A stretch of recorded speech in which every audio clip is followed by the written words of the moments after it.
Welcome. Today we're going to talk about two old school player roles that have largely been left behind by modern Dungeons & Dragons. They are the mapper and the caller. Now, if you're playing modern D&D, what I call battle map D&D, where the game starts with the referee rolling out a big battle map, everybody plops their miniatures down, and away you go. You don't really need these roles. But as you make the shift from modern D&D over to an old school style, where the dungeons are a lot bigger, there's maybe 20 or 30 rooms in a level, you're going to need someone who can map, especially if you're playing in person, and you'll find that the caller role helps improve the quality of your game. The players will make faster decisions, they'll be more organized, and you'll get a lot more done in a game session. So that's why we're talking about these two today. Now, the context for this, I had gone to a game convention a couple months ago and run a couple of my homebrew adventures for Shadowdark. It's my first time doing some public gaming in a few years, and I wanted to playtest them essentially with strangers. I thought it would be a fun experience. So I ran several Shadowdark sessions, and I noticed in each case, the players were mostly 5e players, and when I asked them who knows how to map, no one did. They just didn't use those in their modern games anymore. It's fine. I had at least one or two old school folks at each of the tables, and they did great. The players learned about the caller role, and we got a ton done in those game sessions. But I've also seen this come up online, like in Reddit and in Discord, especially related to Shadowdark. Again, in-person gamers looking at these large dungeon maps saying, what do I do at the table? So in today's video, we'll start by giving referees and players some guidance on how to map. It's pretty easy, but the map's a really important artifact for your game, so you got to get it right. And then we'll spend the second half talking about the caller and how that'll really help improve the organization of your table and what you get done. Before I dive in, welcome to my channel. I'm John. This is my gaming nook. I've been a referee since 1980, and I've made this channel really as a place to help dungeon masters and referees improve the quality of their old school games. These days I'm talking about Shadowdark a lot because that's what we're playing, but really videos like this that are more advice centric really apply to anything you're doing that's old school Dungeons & Dragons, TSR era, old school essentials, games like that. Thanks for being here, and if you like this kind of content, please like and subscribe. It's going to help me grow my channel and let me know I'm doing the right thing. Thank you. All right, so first off, all of the old school rule sets talk about the importance of having a mapper and a caller. So it's in the Moldvay D&D, Menser, it's talked about in the Advanced Dungeons & Dragons, Dungeon Master's Guide, and Player's Handbook. We'll take a look at the definition of a mapper. It's pretty simple. I'll put it up on the screen too, one of these sides. But Tom Mulvey, the editor of this, says, one player should draw a map from the DM's descriptions. That player is called the mapper. Eventually, the DM's map and the player's map will look more or less alike. Pretty straightforward. Mapping is so important because the map itself actually should be an artifact of the game table. There's so many puzzles, mysteries, and secrets that get revealed if the players build an accurate map. I'll give you an example from one of the games I ran at that convention a couple months ago. So the players entered a room. There was something funky with the south wall. So after they got exploring the rest of the room and dealing with the threat that was in there, they investigated it. It turned out that it was like smut and smudge on a glassy surface. And as they started scraping stuff off the wall, they could actually see through kind of an impervious glassy substance. So the players are looking through this clear air thing in the wall, and they could see into an adjacent room. So over and down, it was all lit up down there, and they could see a spectacular treasure. That was their goal for the adventure. They had come looking for these particular treasures, and now they could see where they were, and they knew on the map where they were. They just didn't know how to get there. And so the rest of the game session from that point forward became them working their way on the map, continually trying to swing around so that they could get to that treasure room. Now, of course, it wasn't easy. There were threats and sidetracks, and they had to do like little quests to get keys and stuff. But they knew from that point on, by using their map, how to get to the goal for that adventure. And I think as referees, we should try to make our maps pretty interesting and do things like that every time. And so it really underlines the importance of having an accurate player map. All right, so let's talk about how to map. I'm going to bring up first a sample dungeon here. While you look on screen, I'll look at my paper copy. Imagine your players are standing at that intersection where there's a little skull, and so they can see a passage going north and another passage going east. At its most simplest, the referee is just providing a description of what the players can see, and the mapper is drawing it. But what I would submit is that you as a referee develop a verbal style that simply and accurately describes what the player should map, and that you and the mapper get on the same page so that you're both looking at things the same way. For instance, let's say this map has 10-foot squares, like a typical old school dungeon.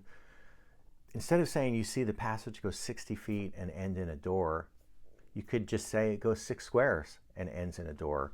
It saves the mapper an extra step of doing the math in their head, and speeds things up a little bit. So if the players were looking east, I might say, yeah, it goes 6 blocks, 6 squares, ends in a door.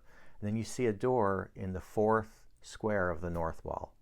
Mapping can be just that simple.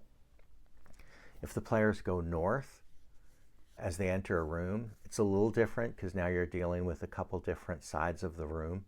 I always tell the mapper, I'm always going to start the description with the wall that you enter. So if the passage is coming in through the south wall, whatever dimensions I give for the room are going to reflect that first. So this particular room going north, I describe it as 5 by 3 with the passage entering the middle of the south wall. So now the mapper knows that it's a 50-foot room. It goes 20 feet, passage 20 feet, right? 5 by 3. And that there's passages in and out of the room in the east and west walls. And then you go on to describe, and it looks like there's an old summoning circle in the middle of the room and perhaps a filth-covered altar in the corner. But you get the idea. Mapping's not that hard. It's a matter of the referee and player just getting on the same page with how you're going to give directions. And one thing you'll notice about my philosophy of mapping is mapping's not really there, in my opinion, to trick the players or to slow the game down, or the game's not about tricking players with the map. You want them to effectively have an accurate map so they can use it to make good decisions, especially when it comes to trying to figure out where puzzle secrets and things like that are on. So it's in both of our interests to give the players the right information up front and let them draw an accurate map. And last thought on mapping, of course, it's not necessary with digital tools. If you're using a virtual table, even with a large dungeon, if you've got it all obscured with fog of war or some similar effect, and the players you're only revealing bits and pieces of the map as the players explore. Like, you effectively are the mapper. This advice about how to map obviously is just for in-person games at the tabletop. All right, part 2, let's move on and talk about the caller. And this is a lot more interesting, and I think it's a more valuable role for you. Again, back to Moldvay. So Tom Moldvay says, to avoid confusion, the player should select one player to speak for the entire group or party. That player is named the caller. When unusual situations occur, each player may want to say what his or her character is doing.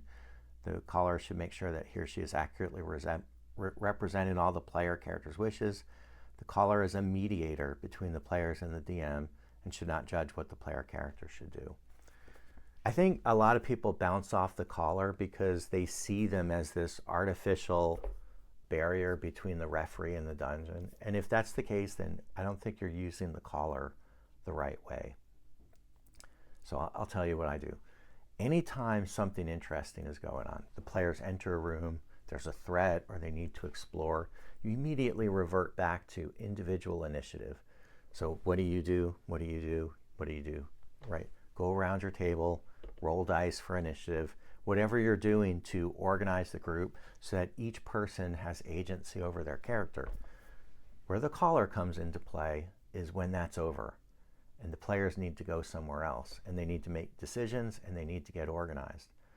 And if you're running an old school game, which is either a hex crawl or a dungeon, you're going to be in this game loop all the time.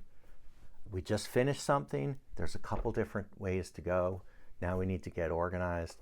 This is a chance for you to turn it over to the caller, for the caller to facilitate with the players. They self-organize around their decision making. Here's the important thing. It gives you, as the referee, a break. You get a chance to say, oh, where could the players go next? Look at your notes. Maybe you're tracking time and you have to roll a wandering monster or build a wandering encounter on the fly. Every time that the caller steps in to say, all right, guys, what are we going to do next? That gives you, the DM, a chance outside of the spotlight to make sure you're ready for that next thing. So again, just like with mapping, let's bring up that same map and put it on the screen. Imagine this situation. The players just entered that room with the magic circle. They've explored it. Here's what they've learned. It looks like something was summoned in that magic circle and broke out. There's blood stains all over the floor. They lead east down the passageway, and as the players look down that passageway with their lantern, they can see a blood trail, maybe some bones, and it smells horrible, like otherworldly bad.